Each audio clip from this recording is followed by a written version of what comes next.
Hi, and welcome to Tax Takes with me, Claire Karen. In this video, we look at the New Zealand income tax concept of assessable income.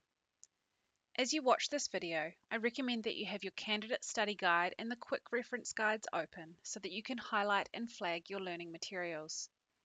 Remember that tax knowledge builds upon itself. You first need to master the fundamental concepts of tax and then move on to the specific rules and regimes that exist within it. So what is assessable income?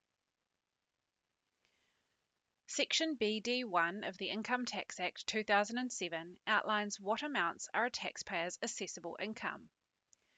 This includes amounts that are the taxpayer's income under Part C, but doesn't include their exempt income, excluded income, or any income of a non-resident that has a foreign source. Income under Part C is divided into two categories by Section CA1. Amounts specifically identified in Part C, and amounts which are income under ordinary concepts. The legislation doesn't define income, so we rely on case law to provide guidance on this. You'll find more on this in your core content. A resident taxpayer is taxable in New Zealand on their worldwide income, that is, income from all sources, whereas non-residents are only taxed in New Zealand on their New Zealand-sourced income. Therefore, to determine if a taxpayer's income is assessable income or not, you first need to identify the residence of the taxpayer and the source of the income. For determining residence, there are different rules for individuals and for entities that fall within the company definition in the Income Tax Act. Ultimately, whether a taxpayer is a resident or non-resident is a question of fact. The residence rules are summarised in your core content. Whether an individual is a resident is determined on a year-by-year basis. An individual can be a resident for just part of a year. If an individual doesn't satisfy either of the specific tests under the tax law, then they'll be categorised as a non-resident. The tests are the permanent place of abode test and the day count tests. The permanent place of abode test is the overriding test. A company is resident if it meets any of the four tests to be considered a New Zealand resident. It's important to remember that these are the rules under New Zealand domestic tax law.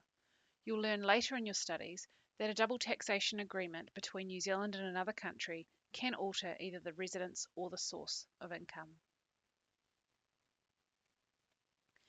The source of income is determined in conjunction with sections YD4 and YD5, which outline the classes of income that are treated as having a New Zealand source. Some of the key classes are listed here, along with how to determine the source for tax purposes. You'll find a more comprehensive summary, including some case law on the concept of source, in your core content. As an example, the source of income is considered to be New Zealand when a business is carried on in New Zealand, property or land that is located in New Zealand is disposed of, dividends are received from a New Zealand tax resident company, or personal services income is earned with the work being performed in New Zealand. The term income under ordinary concepts is not defined, so you need to consider case law. A series of factors have been developed from case law to help determine whether an amount is income. The three key factors indicate whether an amount is income. The first is whether it's periodic, recurrent, or regular. The second relates to what its quality is in the hands of the recipient. For example, even though it may be tax deductible to the party making the payment, that doesn't automatically make the amount income to the recipient. And the third factor is that the amount is not capital in nature.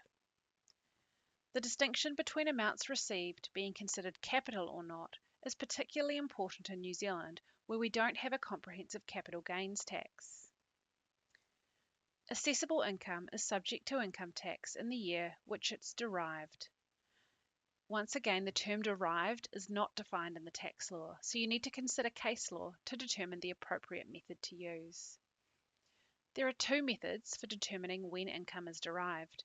The first is the cash basis, which is the most appropriate method for a non-business taxpayer like an individual. The second is the accruals basis, which is most appropriate for business taxpayers. Under the cash basis, income is derived when it's received, whereas under the accruals basis, income is derived when it's earned. Income is generally earned when a taxpayer issues an invoice or a customer has an obligation to make a payment, and that there is a recoverable debt. However, an invoiced amount may not be earned where it's subject to a later discount, it's refundable, or it's contingent on the future provision of goods or services, or when it's subject to a genuine dispute. It's important to remember that this choice of method between cash and accruals basis for tax purposes is only applicable for the derivation of income. As noted earlier, the deductibility of general expenditure is based on the concept of incurred. This means that even where a taxpayer uses the cash basis for determining the timing of derivation of income, expenditure is deductible when incurred, which is broadly aligned to the accruals basis. Take a look at the tax takes video on allowable deductions for more information on expenditure.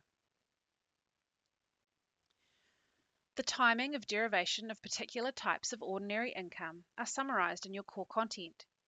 You should ensure that you know these in detail as they're fundamental to understanding how taxpayers are taxed. Some of the examples are highlighted here.